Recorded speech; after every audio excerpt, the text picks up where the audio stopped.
So here we are doing guidance chapter number 67, physiology of gastrointestinal disorders. इसमें हम disorders of swallowing and esophagus पहले कर चुके हैं. Now we are up for disorders of stomach. इसमें first of all आ रहा है gastritis, inflammation of the gastric mucosa. Gastritis क्या होता है? गैस्ट्रिक म्यूकोजा, जो कि हिस्टोलॉजिकली स्टमक की 4 लेयर्स होती हैं. कौन कौन सी? Innermost mucosa, then submucosa, then muscularis externa and then adventitia serosa. ठीक है. तो इन्फ्लेमेशन ऑफ गैस्ट्रिक म्यूकोजा जो इनर मोस्ट लेयर होती है उसको इन्फ्लेमेशन को गैस्ट्राइटिस कहते हैं. ठीक है. ये फर्स्ट पैराग्राफ देख सकते हैं इसमें कि इसको बताया गया है कि गैस्ट्राइटिस की काइंड ऑफ 2 फॉर्म्स में आता है ये. ठीक है. सुपरफिशियल और एक वो होती है जो डीपली पेनिट्रेट कर देती है गैस्ट्रिक म्यूकोजा तक, लाइक एपिथेलियम, फिर उसको लेमिना प्रोप्रिया को एंड देन उसकी मस्कुलरिस म्यूकोजा वहाँ तक पेनिट्रेट कर देती है. ठीक है. और जो सुपरफिशियल होती है वो ज़्यादा हार्मफुल नहीं होती, लेकिन जो डीपली पेनिट्रेट करती है वो हार्मफुल होती है. वो एट्रोफी करा देती है गैस्ट्रिक म्यूकोजा की. एट्रोफी मतलब डीजेनरेट करा देती है उसके सेल्स को. ठीक है. इन अ फ्यू केसेस इसमें हो जाता है अल्सरेटिव एक्सकोरिएशन भी हो सकती है. वो किस तरह के? सबसे पहले म्यूकोजा के बाहर म्यूकस की लेयर होती है. ठीक है. जब वही इंटैक्ट नहीं रहेगी तो उसके बाद ही म्यूकोजा तक जाएगा ना. तो जब म्यूकस की लेयर इंटैक्ट नहीं रहेगी तो वो म्यूकस की लेयर सेव करती है स्टमक की वॉल्स को. ठीक है. उसके डाइजेस्टिव एंजाइम से और उसकी सिक्रेशन से. लेकिन जब वो इंटैक्ट नहीं रहेगी तो जो स्टमक की अपनी ही सिक्रेशंस हैं वो उसकी वॉल को डैमेज करेंगी. वो अल्सर हो जाए. Ulcer is like break down of the walls and damage और डिजेनरेशन काइंड ऑफ. ठीक है. तो वो डैमेजिंग हो जाएगी. That is would be ulcer. Next is कुछ रिसर्चेस के अकॉर्डिंग. ठीक है. क्रोनिक बैक्टीरियल इन्फेक्शन, जो bacterial infection for the long time होता रहे तो वो भी कॉज करता है गैस्ट्राइटिस. ठीक है. गैस्ट्रिक म्यूकोजा का इन्फ्लेमेशन. ठीक है. और उसके लिए आपकी एंटी बैक्टीरियल ड्रग्स दी जाती हैं, एंटीसेप्टिक्स दिए जाते हैं, एंटी बैक्टीरियल थेरेपी उसको कहते हैं. ठीक है. उसके बाद हमें नेक्स्ट बताया गया है कि ये डैमेज समटाइम्स इरिटेंट्स जो आप फूड में लेते हैं, इंजेस्ट कर लेते हैं किसी भी तरह से, उससे भी हो सकती है. दैट ठीक है. Damaging of the protective gastric mucosal barrier. ठीक है. गैस्ट्रिक म्यूकोजल बैरियर मैं आपको फर्दर बताती हूँ क्या होता है. ठीक है. तो गैस्ट्रिक म्यूकोजल बैरियर को डैमेज करते हैं. ठीक है. और उसकी वजह से गैस्ट्राइटिस कॉज होता है. ठीक है. और ये मोस्टली इरिटेंट्स कौन से होते हैं? अल्कोहल और एस्पिरिन. एस्पिरिन तो आप हार्ट पेशेंट्स लेते हैं और ये ड्रग है, टैबलेट है. ठीक है. लेकिन एट द सेम टाइम ये इरिटेंट भी है. ठीक है. तो ये थोड़ी सी डैमेजिंग होती है GIT के लिए. ठीक है. Gastric barrier and it's penetration in gastritis. Gastric barrier क्या होता है? स्टमक की इनर साइड पे गैस्ट्रिक बैरियर होता है.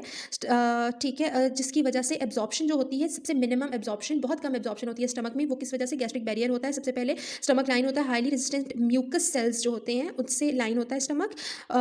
उसके अलावा उसके नीचे की तरफ जो एपिथेलियल सेल्स होते हैं, ठीक है, स्टमक के, उनकी बहुत टाइट जंक्शंस प्रेजेंट होती हैं. ठीक है. और ये सब बहुत टाइटली पैक्ड होते हैं. म्यूकस किसी चीज़ को पेनिट्रेट करने नहीं देता. ठीक है. इसी वजह से वो सेफ्टी रखता है स्टमक वॉल्स के लिए. उसके बाद नीचे की तरफ एडजेसेंट एपिथेलियल सेल्स होते हैं, उनकी भी बहुत टाइट जंक्शंस होती हैं. ये बनाता है गैस्ट्रिक बैरियर. ठीक है.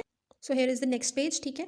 यहाँ पे एक्सप्लेन करते हैं कि जो गैस्ट्रिक बैरियर होता है स्टमक में, जो HCl स्टमक प्रोड्यूस करता है, वहाँ पर बहुत हाई कंसनट्रेशन में H आयंस प्रेजेंट होते हैं गैस्ट्रिक जूस में. ठीक है. As HCl is present. ठीक है. तो वो उसकी बहुत हाई कंसनट्रेशन होती है, लेकिन उसके बावजूद डिफ्यूज़ नहीं कर सकता वो ब्लड, स्टमक वॉल्स को डिफ्यूज़ करके ब्लड तक नहीं जा सकता है HCl. ठीक है. Hydrogen ions, sorry not HCl exactly. ठीक है. हाइड्रोजन आयंस उसको डिफ्यूज़ नहीं कर सकते. ठीक है. और अगर इन केस जब गैस्ट्राइटिस होता है तो वो उसको बहुत easily hydrogen ions diffuse into the stomach wall बहुत इजीली डिफ्यूज कर सकते हैं. और ये बहुत डेंजरस होता है. Vicious cycle of progressive stomach mucosal damage and atrophy. ठीक है. HCl तो बहुत इंटेंस होता है, वो तो उसको ईट अवे कर लेता है. ठीक है. इरोजन हो जाती है काइंड ऑफ स्टमक की. ठीक है. तो प्रोग्रेसिव म्यूकोजल डैमेज होता है, एट्रोफी, डीजनरेशन ऑफ सेल्स हो जाता है. ठीक है. It also makes a mucosa susceptible to digestion by the peptic digestive enzymes, thus frequently resulting in gastric ulcer. ठीक है. एट्रोफी हो जाएगी. म्यूकोजल डैमेज इस हद तक हो जाता है कि वो गैस्ट्रिक अल्सर तक पहुंच जाता है कि उसकी वॉल्स ईट अवे कर देता है वो. ठीक है. HCl. ठीक है. Next is chronic gastritis can lead to gastric atrophy and loss of stomach secretions.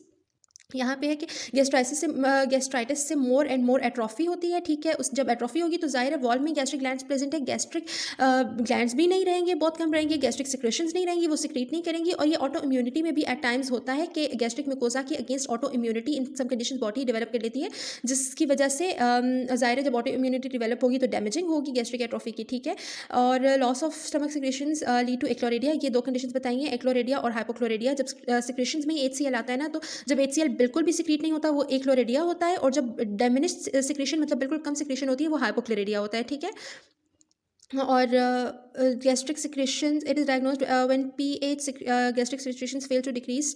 pH stomach का बहुत कम नहीं होता, एसिडिक नहीं होता. 6.5 उसकी मिनिमम वो 6.5 हो सकता है, उससे कम होता ही नहीं है. ठीक है. When acid is not secreted, pepsin is not secreted, ठीक है, क्योंकि उन्हीं सेल से जो एसिड सिक्रीट करते हैं वही पेप्सिनोजन सिक्रीट करते हैं, वहीं पे सेल्स होते हैं। तो जब ग्लैंड्स नहीं रहेंगे, ग्लैंड्स बहुत डैमेज हो जाएंगे या रहेंगे ही नहीं, तो फिर पेप्सिनोजन कैसे सिक्रीट होगा, ठीक है। और पेप्सिनोजन को पेप्सिन में कन्वर्ट करने के लिए भी HCl चाहिए होता है, एसिडिक मीडियम। तो जब एसिडिक मीडियम नहीं रहेगा तो फिर पेप्सिन भी नहीं बन सकेगा, ठीक है, वो एक्टिव फॉर्म में नहीं प्रेजेंट होगा, ठीक है, या होगा भी नहीं, होगा तो भी एक्टिव फॉर्म में कैसे होगा, ठीक है। गैस्ट्रिक एट्रोफी में कॉज पर्निशियस एनीमिया, ठीक है, वहीं पर गैस्ट्रिक सिक्रेशंस में ही इंट्रिंसिक फैक्टर प्रेजेंट होता है, ठीक है। जो cells parietal cells, if I am not wrong, yes, parietal cells होते हैं, वो HCl सिक्रीट करने के साथ साथ साथ इंट्रिंसिक फैक्टर भी सिक्रीट करते हैं, जो कि ग्लाइकोप्रोटीन है, ठीक है। यस, यहाँ पे मेंशन है parietal cells, exactly. Intrinsic factor absorption for vitamin B12 के लिए यूज़फुल होता है, ठीक है। वो कंबाइन करता है स्टमक में विटामिन B12 के साथ, और उसको डिस्ट्रॉय नहीं होने देता या उसको डाइजेस्ट नहीं होने देता, उसको लेकर वो स्मॉल इंटेस्टाइन तक आता है, इलियम तक आता है स्मॉल इंटेस्टाइन में, ठीक है। Intrinsic factor vitamin B complex बन जाता है, वो टर्मिनल इलियम तक, इलियम के एंड तक आता है, ठीक है। वो वहाँ पर रिसेप्टर्स होते हैं, intrinsic factor bind with the receptors on the ileal epithelial surface, वहाँ पर रिसेप्टर्स के साथ बाइंड होता है। उस तरह से इट पॉसिबल होता है, उन रिसेप्टर्स से जब ये अटैच होता है उसके बाद ही पॉसिबल होता है कि B12 वहाँ से एब्जॉर्ब हो, ठीक है।